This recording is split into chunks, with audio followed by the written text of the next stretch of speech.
평생을 아들 하나만 바라보고 살아온 노인이 있었다.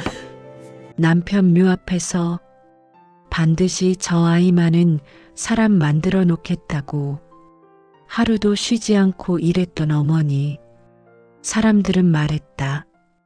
그 아들은 요즘 보기 드문 효자라고. 매주 어머니를 찾아와 약을 챙기고 병원도 데려다 드리는 참된 아들이라고. 노인은 그 말을 믿었다. 인생이 너무 험했지만 아들이 잘 큰 것만으로 자신은 성공한 인생이라고. 그런데 노인이 몰랐다.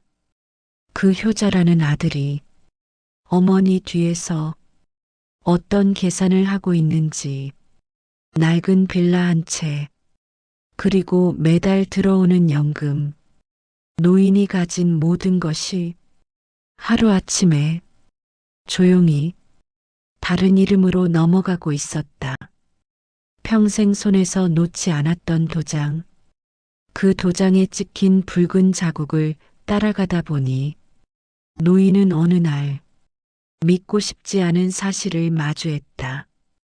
은행 로비 CCTV 화면 속 자신의 도장 옆 칸에 또렷하게 남아있는 아들의 서명, 그리고 사망 시 거액 지급이라는 문구 아래 수익자로 적힌 아들과 며느리의 이름.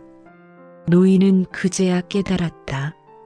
내가 살아있는 동안 이 아이들은 이미 내가 없는 세상을 계산해 놓았다는 걸. 사람은 믿은 사람에게만 배신당한다. 그날 찍은 도장 하나가 어머니의 남은 세월을 완전히 바꿔놓았다. 믿었던 가족에게 등 뒤에서 칼을 맞은 순간 당신이라면 그 후에 어떤 선택을 하겠는가. 좁은 골목길 끝 낡은 빌라 3층에 노인의 작은 집이 있었다. 해마다 겨울이면 벽지가 들뜨고 창문 틈새로 찬바람이 들어왔지만 노인은 불만이 없었다. 전셋집을 전전하던 젊은 시절 주인집 눈치 보며 밤에 살금살금 걷던 습관이 몸에 밴 채로 늙어버린 사람. 그에게 이 집은 처음이자 마지막으로 자신 이름이 적힌 단 하나의 보금자리였다. 노인은 매달 연금이 들어오는 날이면 작은 탁자 위에 통장을 펼쳐놓고 볼펜으로 숫자를 세어 내려갔다.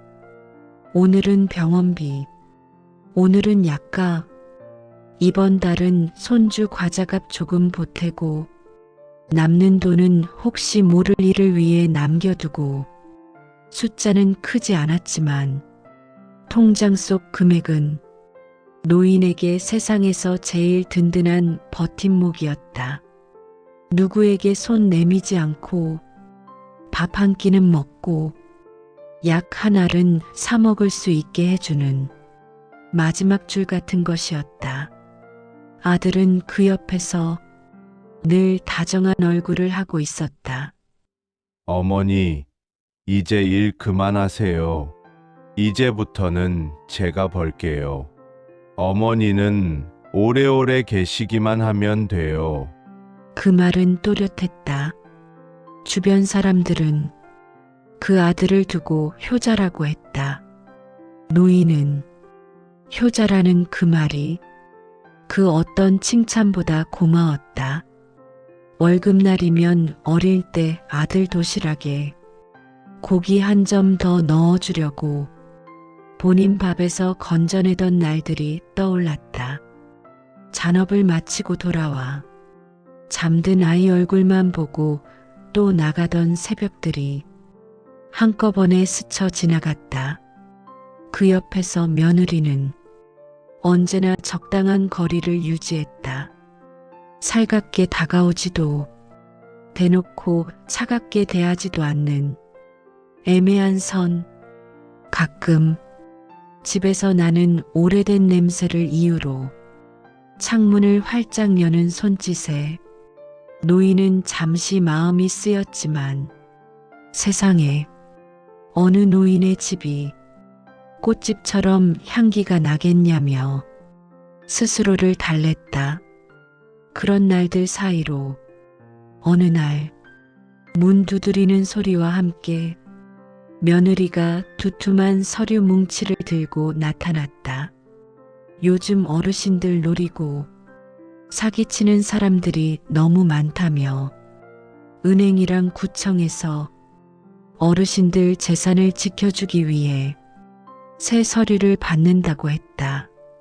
노인은 겁이 났다. 보이스피싱, 대출 사기, 연금 도난, 뉴스에서 보던 단어들이 갑자기 자신의 삶 가까이로 내려온 듯 했다. 며느리는 부드러운 목소리로 말했다. 어머니 혼자 가시면 힘드시잖아요. 제가 다 알아봤어요.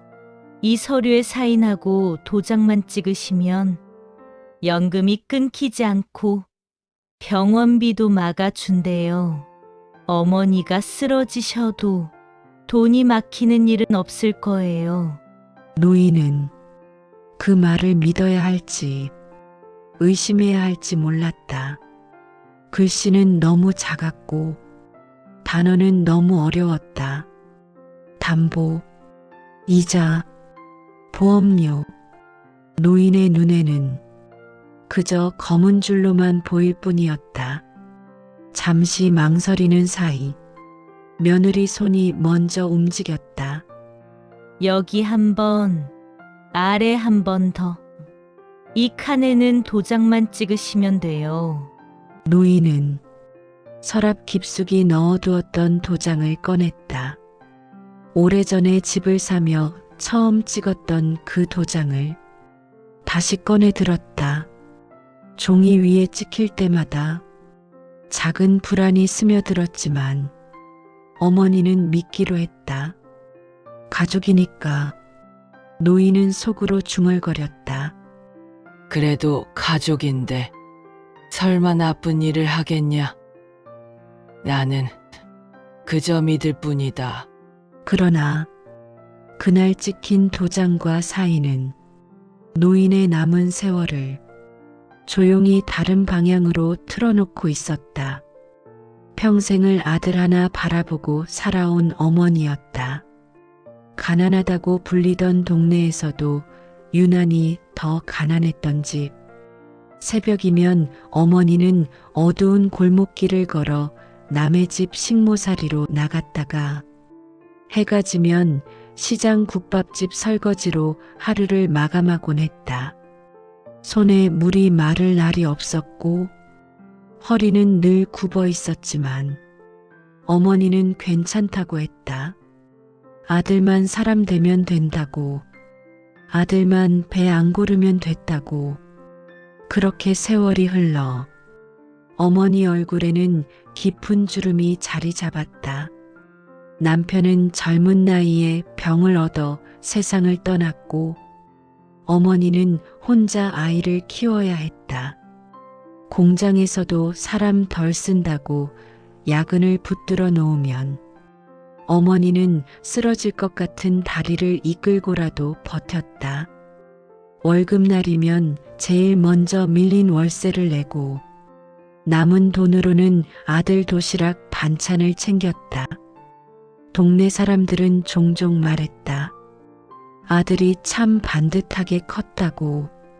군대 다녀와서 취직도 하고 결혼도 하고 주말이면 어머니를 찾아와 병원도 모시고 간다고. 요즘 세상에 그런 효자가 어디 있냐고. 어머니는 그 말을 들을 때마다 목이 메었다. 본인이 고생한 세월보다 사람들이 아들을 칭찬해주는 말이 더 고마웠다. 아들은 늘 공손한 말투로 어머니를 대했다. 어머니 몸은 좀 어떠세요? 혼자 계시니까 걱정돼서요. 이제 힘든 일 하지 마세요. 우리가 다 알아서 할게요. 그 말들 하나하나가 어머니 가슴 깊이 스며들었다. 어머니는 속으로 되뇌었다. 그래도 헛살지는 않았구나. 한 사람은 제대로 남기고 가겠구나. 며느리는 조금 달랐다. 처음 집에 인사 왔을 때부터 벌써부터 노인 냄새 난다. 라는 말을 하며 코를 찡그렸지만 어머니는 못 들은 척했다. 어려서부터 고생만 해서 그런지 본인이 좀 예민한가 보다. 어머니는 그렇게 스스로를 달랬다. 세월이 더 지나 어머니는 작은 빌라 하나를 장만했다.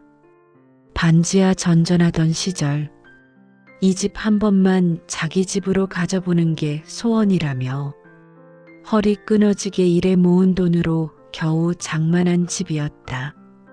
등기부 등본을 받아들고 두 손으로 꼭 끌어안았던 날 어머니는 남몰래 울었다. 이제 이 집만 있으면 어디 가서 쫓겨나지 않겠구나. 아들한테 짐 안 되겠구나. 노후에 들어오는 돈이라고는 국민연금과 기초연금뿐이었지만 어머니는 그걸로도 감사했다.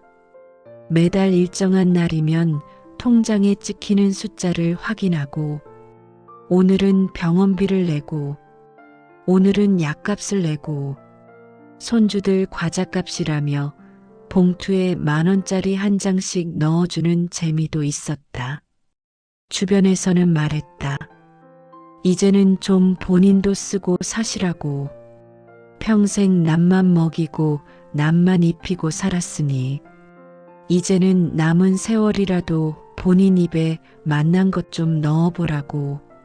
하지만 어머니는 익숙하지 않았다. 입에 좋은 걸 넣으려 해도 먼저 떠오르는 건 늘 아들 얼굴과 손주 얼굴이었다.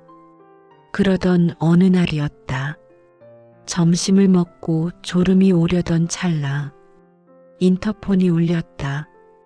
화면 속에는 며느리가 서 있었다. 씻은 듯한 얼굴에 진한 화장, 손에는 두툼한 서류 뭉치와 새볼펜이 들려 있었다. 며느리는 작게 웃으며 들어왔다. 어머니 방 안 냄새가 답답하다며 창문을 활짝 열어 제꼈다. 그러더니 마치 좋은 소식을 들고 온 사람처럼 말했다. 요즘 어르신들 노리고 사기치는 사람들이 너무 많대요. 은행이랑 구청에서 난리가 났다더라고요. 그래서 어르신들 재산 보호하는 서류를 다시 받는데요. 어머니 혼자 가시기 힘드시니까 제가 다 알아보고 준비해 왔어요. 어머니는 눈을 크게 떴다. 본인도 늘 뉴스에서 들었다. 보이스피싱, 대출 사기, 연금 도난. 자기가 세상을 다 아는 줄 알았지만 실상은 뉴스에서 나오는 말들이 너무 어려웠다. 번호를 돌려서 돈을 빼간다느니, 통장을 잠근다느니, 어머니는 머릿속이 복잡해졌다. 며느리는 서류를 하나씩 펼쳐 보이며 손가락으로 짚어 내려갔다. 여기 보세요. 이건 그냥 보호자 등록하는 거예요. 혹시 어머니가 갑자기 쓰러지시거나 병원에 계시게 되면 연금이 끊기지 않고 계속 들어오게 해주는 거예요. 요즘은 이런 거 안 해두면 병원비가 막혀서 고생한대요. 어머니는 잔뜩 겁이 났다. 혹시 몸이 갑자기 말을 안 듣게 되면 아들에게 폐를 끼칠까봐, 병원비 못 내서 응급실에서 쫓겨날까봐, 평생 돈 때문에 쫓겨나는 삶을 살았기에 그런 이야기만 나오면 가슴부터 철렁 내려앉았다. 며느리는 말을 이었다. 여기는 그냥 은행에서 요구하는 양식이에요. 어머니 명의 연금을 보호자 계좌로 잠깐 받아놨다가 바로바로 어머니 통장으로 다시 보내드리는 거예요. 통장이 여러 개면 복잡하니까 이렇게 정리하는 거예요. 요즘 다들 이렇게 하더라고요. 서류 곳곳에는 작은 글씨들이 빼곡히 적혀 있었다. 담보, 대출, 이자, 변제, 보험료. 익숙하지 않은 단어들이 줄지어 있었지만 어머니 눈에는 제대로 들어오지도 않았다. 글씨는 점점 더 작아 보였고 서류는 점점 더 두껍게만 느껴졌다. 며느리는 기다려주지 않았다. 여기 사인 한 번만 하시면 돼요. 이 밑에도 한 번 더. 여기는 도장만 찍으시면 돼요. 어머니 믿으시죠? 우리가 나쁜 짓 하겠어요. 어머니는 서랍 깊숙이 넣어두었던 도장을 꺼냈다. 처음 자기 집을 장만했을 때 등기소 창구에서 떨리는 손으로 찍었던 그 도장. 가난한 사람이지만 한 번은 주인이라고 불리고 싶었던 날, 눈물과 함께 파두었던 도장이었다. 도장을 종이 위에 찍을 때마다 어머니 가슴 한켠이 조금씩 내려앉았다. 붉은 도장이 또렷이 찍힐수록 어딘가 모르게 불안한 마음이 스멀스멀 올라왔지만 어머니는 스스로를 다독였다. 내가 몰라서 그렇지. 젊은 사람들이 다 알아서 하는 거겠지. 나를 위해 하는 일이라니 의심하면 안 되지. 며칠 뒤 낯선 번호로 전화가 걸려왔다. 어머니는 한참을 망설이다가 전화를 받았다. 수화기 너머로 정중한 목소리가 들렸다. 오늘 어르신명의 계좌에서 연금이 전액 인출되어 다른 계좌로 이체가 되었습니다. 확인차 연락드렸습니다. 앞으로 들어오는 연금도 같은 계좌로 자동 이체 설정이 되어 있는데 맞으신지요? 어머니는 한동안 말을 잇지 못했다. 어제도 통장에 남은 금액이 얼마인지 세어봤는데 오늘 그 돈이 다 나갔다고 했다. 게다가 앞으로 들어올 돈까지 다른 곳으로 가고 있다니 귀에서 윙 하는 소리가 났다. 직원은 다시 물었다. 보호자분과 함께 은행에 오셔서 연금 자동 이체 신청을 하셨던 기록이 있습니다. 혹시 기억이 나시는지요? 어머니는 며칠 전 방 안에서 서류를 펼치고 웃던 며느리 얼굴이 떠올랐다. 연금이 끊기지 않게 지켜준다던 말, 도장만 찍으면 된다고 했던 말. 어머니는 떨리는 손으로 전화기를 쥐고 그냥 네라고 대답했다. 직원은 더 이상 무엇을 묻지 못하고 필요하면 다시 연락하라는 말만 남기고 전화를 끊었다. 전화를 끊고 난 후 어머니는 한참을 멍하니 앉아 있었다. 정적이 방 안을 가득 메웠다. 벽시계 초침 소리가 유난히 크게 들렸다. 어머니는 서서히 일어나 서랍을 하나씩 열어보기 시작했다. 며칠 전 며느리가 들고 왔다가 가져나간 서류는 어디에도 남아있지 않았다. 대신 오래전에 발급받은 등기부 등본 한 장이 색이 바랜 채 서랍 한켠에 끼워져 있었다. 어머니 명의로 된 집 주소, 그리고 알아보기 쉬운 자신의 이름.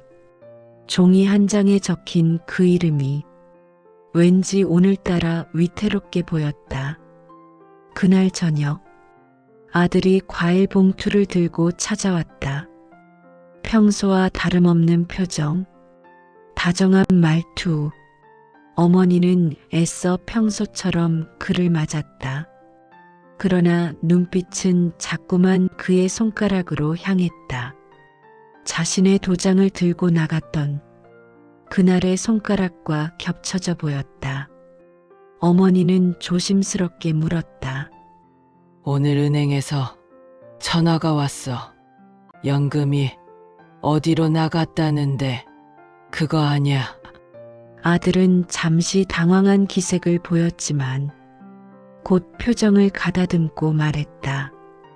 요즘 은행에서 별거 아닌 걸로도 계속 확인 전화해요. 어르신들 보호해 준다고. 엄마 혼자 계시니까 우리가 병원비랑 관리비 나가는 걸 정리해 둔 거예요. 엄마가 매번 신경 쓰시지 않아도 되게 하려고 한 거예요. 어머니는 그의 말을 믿고 싶었다. 그가 효자라는 말을 평생 들으며 살아온 세월이 있었기에 한 번에 의심하기에는 그동안 쌓인 기억들이 너무 많았다. 아픈 날마다 약을 사다 주고 병원에 모셔가던 아들의 모습이 머릿속을 스쳐갔다. 그럼 그런 거냐?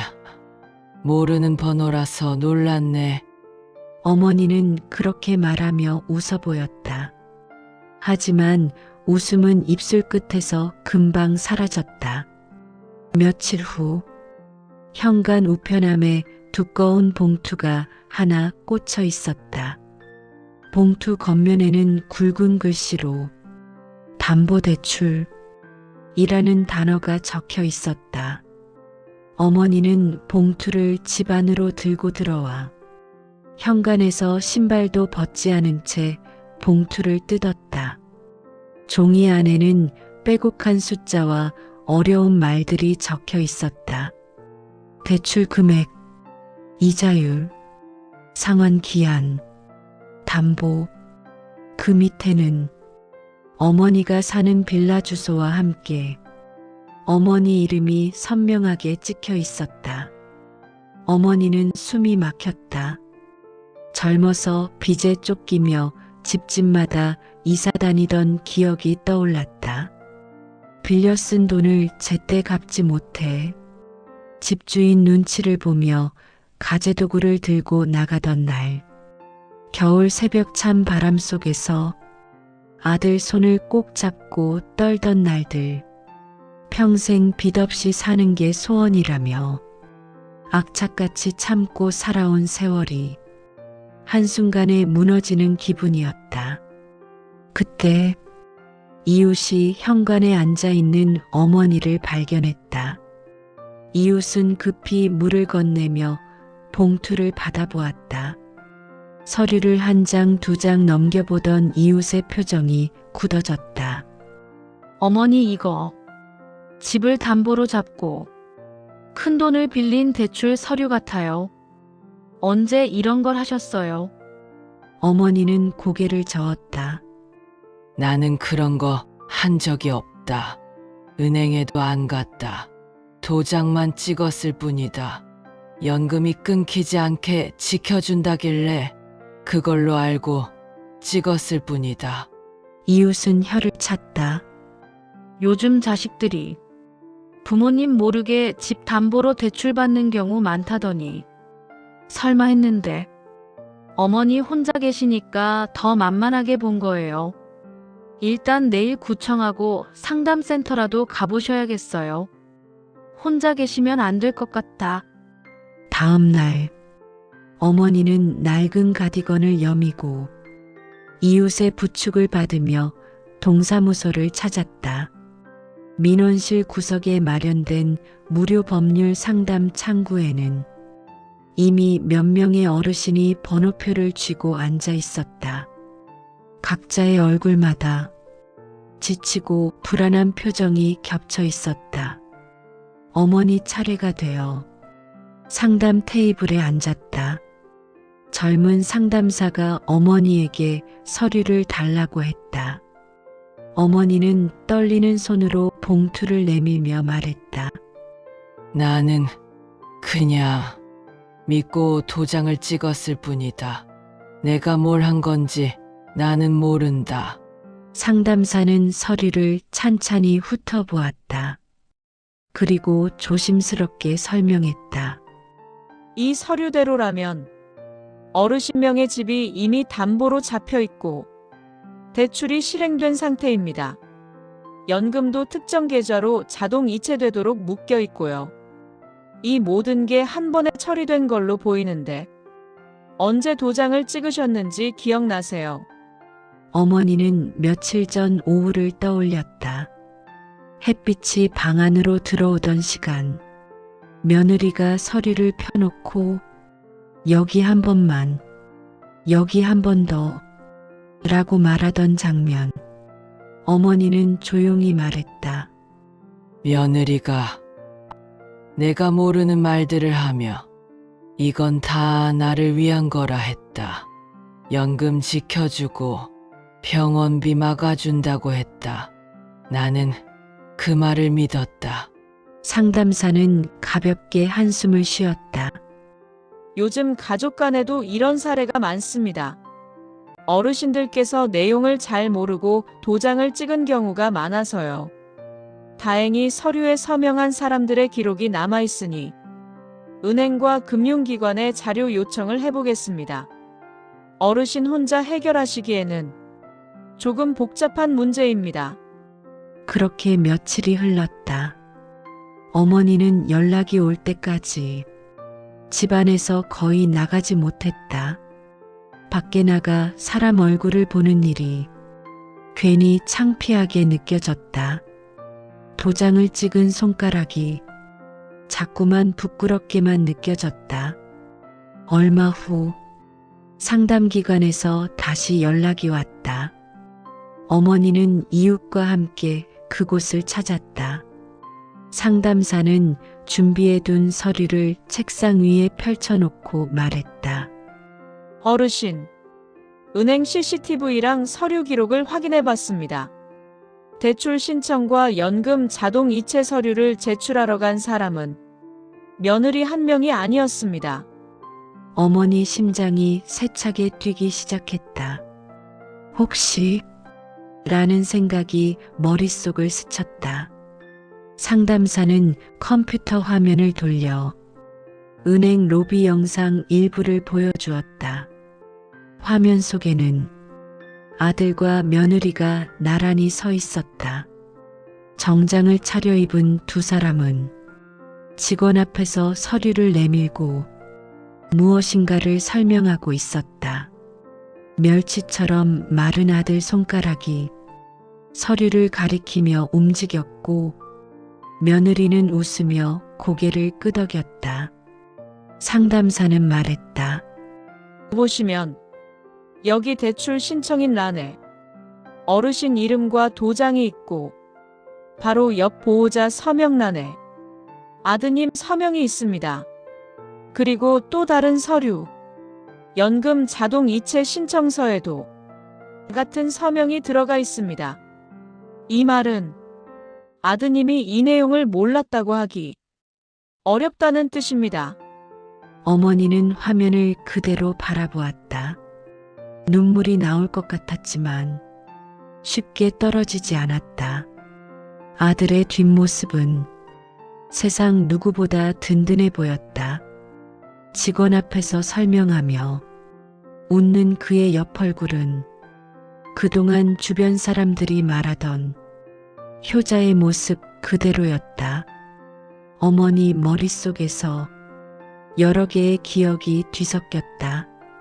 어릴 때 삐쩍 마른 아들을 품에 안고 병원으로 뛰던 새벽, 지워진 운동화를 꿰매주던 밤, 공장 야근을 마치고 돌아와 잠든 아이 얼굴을 쓰다듬으며 내일은 조금만 더 벌어보자고 다짐하던 순간들, 이 모든 기억 위에 은행 로비 화면 속 당당히 서 있는 아들의 모습이 낯설게 겹쳐졌다.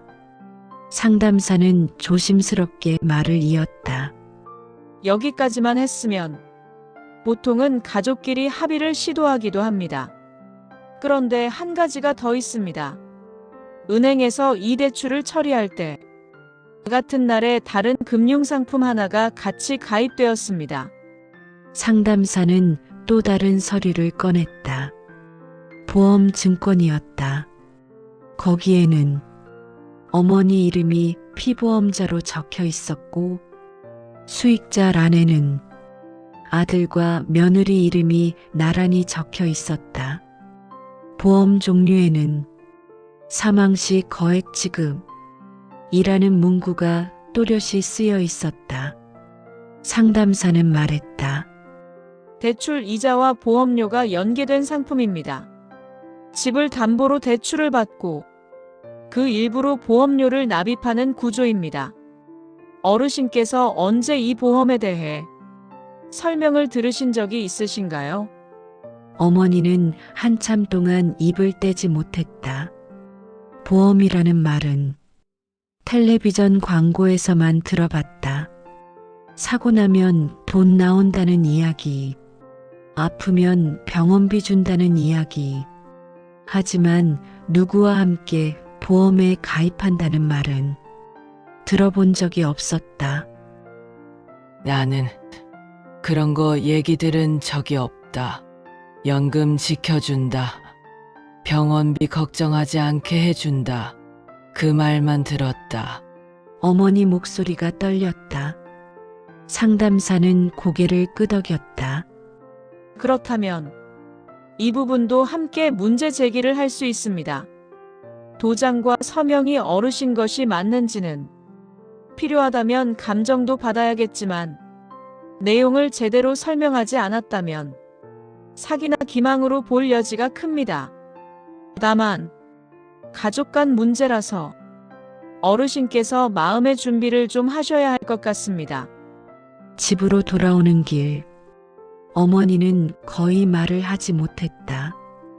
이웃이 옆에서 천천히 걸음을 맞춰주었다. 가로수 그늘 아래를 지날 때 어머니는 잠시 걸음을 멈추었다. 머릿속에서 한 가지 생각이 떠나지 않았다. 아들이 나 없이도 살 준비를 해둔 걸까? 아니, 내가 없어진 뒤를 미리 계산해 둔 걸까? 며칠을 고민한 끝에 어머니는 결심했다. 이대로 가만히 있으면 남은 세월까지 모두 남의 손에 넘어갈 것 같았다. 그래서 아들과 며느리를 집으로 불렀다. 예고 없이, 조용히 말없이 한번 같이 얼굴을 보고 얘기하자고 했다. 그날 저녁 거실 테이블 위에는 상담기관에서 복사해준 서류들이 가지런히 놓여 있었다. 대출 계약서, 연금 자동 이체 신청서, 보험 증권, 그리고 등기부 등본 한 장. 문이 열리고 아들과 며느리가 들어왔다. 아들은 평소처럼 밝은 표정을 지으려 했지만 테이블 위 서류들을 보고 얼굴이 굳었다. 며느리는 순간 눈을 피했다가 이내 억지 미소를 지어 보였다. 어머니는 먼저 입을 열었다. 나는 글도 잘 모르고 서류도 잘 모른다. 그래서 너희 말을 믿었다. 나를 위한 거라고 해서 도장을 찍었다. 그런데 은행에서, 센터에서 이런 걸 보여줬다. 어머니는 손떨림이 느껴지지 않게 조심스럽게 서류를 밀어보냈다. 아들은 서류를 한 장 한 장 넘기다가 갑자기 목소리를 높였다. 엄마가 너무 오해하시는 거예요. 우리가 엄마 죽으라고 이걸 했겠어요. 집이랑 연금 정리 안 해놓으면 나중에 엄마 쓰러지시면 더 복잡해지는 거 몰라요. 그 말에 어머니 가슴 한가운데 차가운 바람이 스며드는 것 같았다. 죽으라고라는 말, 입 밖으로 나온 그 단어. 아들은 아무렇지 않게 말을 이어갔다. 어차피 이 집도 나중에 제거될 거잖아요. 법적으로도 다 내고 될 건데 미리 조금 쓰면 어때요? 그 돈으로 애들 학원도 보내고 엄마 병원비도 쓰고 다 엄마한테 쓰는 거예요. 며느리도 끼어들었다. 어머니도 아시잖아요. 우리가 얼마나 빠듯하게 사는지. 집값에 물가에 애들 교육비에 숨 좀 쉬고 살려고 한 거예요. 보험도 마찬가지예요. 보험 들어놓으면 나중에 혹시 무슨 일 생겨도 장례 치르는데 부담 덜 되잖아요. 우리가 다 알아서 해드린 건데.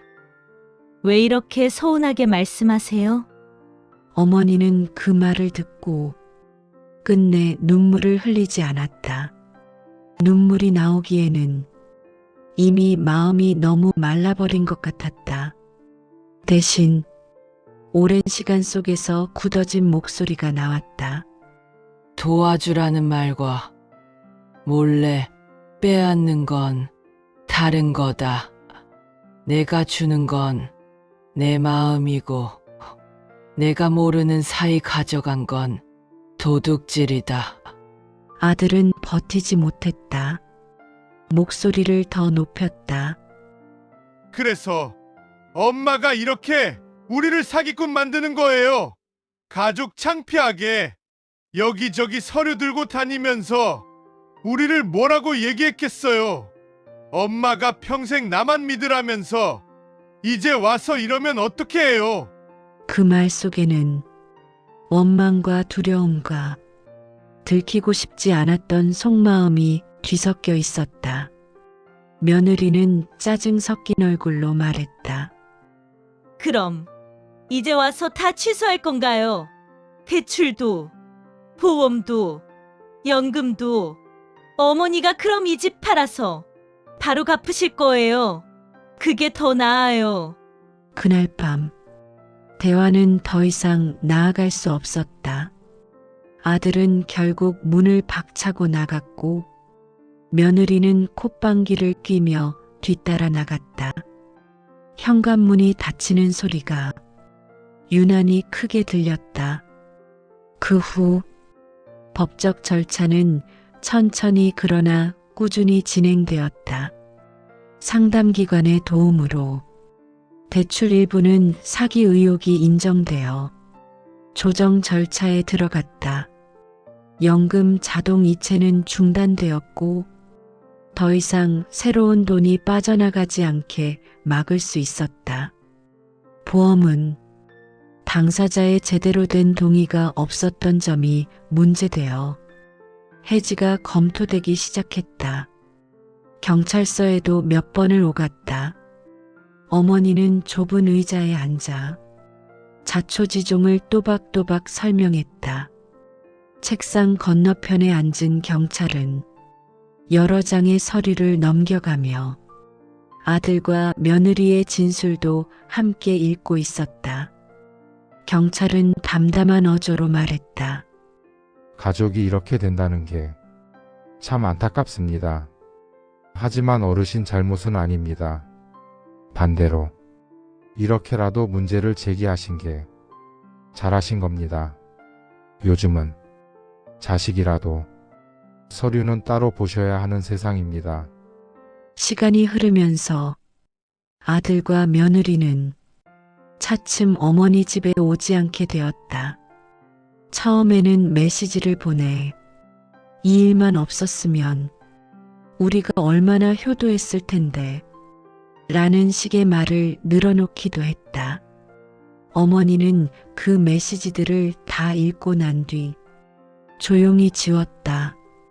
손가락이 떨렸지만 다시 되돌리지는 않았다. 어느 날 상담사가 집으로 찾아와 조용히 결과를 알려주었다. 대출 일부는 취소되었고 집은 당장 넘어가지는 않게 되었다. 연금은 다시 어머니 명의 통장으로 들어오게 되었고 보험은 수익자 변경과 해지가 진행될 예정이었다.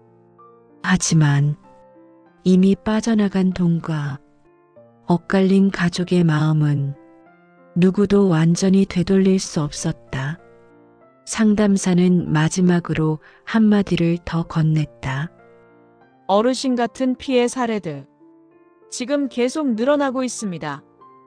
혹시 주변에 이런 위험이 있어 보이는 분이 계시면 반드시 한번 얘기해 주세요. 도장은 절대 아무에게도 맡기지 말라고요. 그날 밤 어머니는 작은 테이블 위에 통장과 도장을 올려놓았다. 오래된 인주를 꺼내 하얀 종이에 도장을 찍어 보았다. 붉은 도장 자국이 또렷이 찍혔다. 예전처럼, 처음 집을 장만했을 때처럼 그 도장은 여전히 어머니 이름을 또렷이 품고 있었다. 어머니는 종이 위에 손을 올려 잠시 눈을 감았다. 이제부터는 아무도 내 손 대신 도장을 찍게 하지 않겠다. 그런 마음이 천천히 단단해졌다. 벽 한가운데 걸려있는 오래된 액자 속에는 아기였던 아들의 얼굴이 있었다. 볼살 통통한 아이가 떡을 쥔 손을 번쩍 들고 웃고 있었다. 그 사진을 보며 어머니는 한참을 서 있었다. 그때의 아이는 어머니 것, 온전히 어머니의 것이었다. 이제의 아들은 누구의 것인지 어머니는 알 수 없었다. 욕심이 만든 것인지, 세상이 만든 것인지, 본인이 만든 것인지 확실하게 말할 수 없었다. 창밖으로 노을이 지고 있었다. 붉은 빛이 마당 담장 위를 타고 흘렀다. 어머니는 천천히 창문을 열어 저녁 공기를 들이마셨다. 서늘한 바람이 주름진 얼굴을 스쳐 지나갔다. 사람이 늙으면 몸부터 무너지는 줄 알았다. 그런데 마음이 먼저 무너지네. 어머니는 속으로 그렇게 중얼거렸다. 그래도 이제야 안다. 괜찮지 않다고 한 번쯤은 말해도 된다는 걸. 어머니는 테이블 위 통장을 다시 집어들었다. 내려오는 연금 액수를 손가락으로 세어보았다. 크지 않은 숫자들이 오늘은 묵직하게 느껴졌다. 하나하나 줄을 그으며 어디에 얼마를 썼는지 적어 내려갔다. 이제부터라도 내 손으로 내 삶을 끝까지 붙들고 있어 보자. 그렇게 다짐했다. 방 한 구석, 낡은 서랍 가장 아래 칸. 어머니는 도장을 따로 넣어두었다. 그리고 작은 메모 한 장을 덮었다. 내 도장은 내가 쓸 일 있을 때만 꺼낸다. 그 손글씨는 삐뚤빼뚤했지만 지금까지 누구보다 단단한 약속처럼 보였다. 언젠가 아들과 며느리가 다시 문을 두드릴지도 모른다. 눈물을 쏟으며 용서를 구할지도 모른다. 어머니는 그날이 와도 예전처럼 쉽게 문을 활짝 열어줄 자신은 없었다. 다만 마음 한켠 아주 깊은 곳, 아무도 닿지 않는 곳 어딘가에는 아직 어린 아들이 어머니 손을 잡고 웃고 있는 기억 하나가 작게 숨쉬고 있었다. 어머니는 그 기억마저 버리지는 못한 채 조용히 불을 끄고 침대 가장자리에 앉았다. 창밖에서 늦은 버스 소리가 한 번 지나가고 다시 정적이 찾아왔다. 그 속에서 어머니는 천천히 혼잣말을 했다. 이제라도 배운 게 어디냐? 너무 늦게 배운 것 같아도 그래도 지금 알았으니 이제부터라도 내 삶은 내 손으로 지켜야지. 그 말과 함께 어머니는 천천히 등을 기대어 누웠다. 눈을 감는 순간까지도 테이블 위 통장과 도장의 모습이 또렷이 떠올랐다. 그것은 더 이상 아들에게 물려줄 것만은 아니었다. 남은 시간을 버티게 해줄 어머니 자신의 버팀목이었다. 밖에서는 밤이 깊어지고 있었다. 어머니는 그 밤을 처음으로 조금 덜 두려운 마음으로 맞이하고 있었다. 오늘도 시청해 주셔서 감사합니다. 여러분의 구독과 좋아요는 큰 힘이 됩니다. 다음 영상에서 또 뵐게요.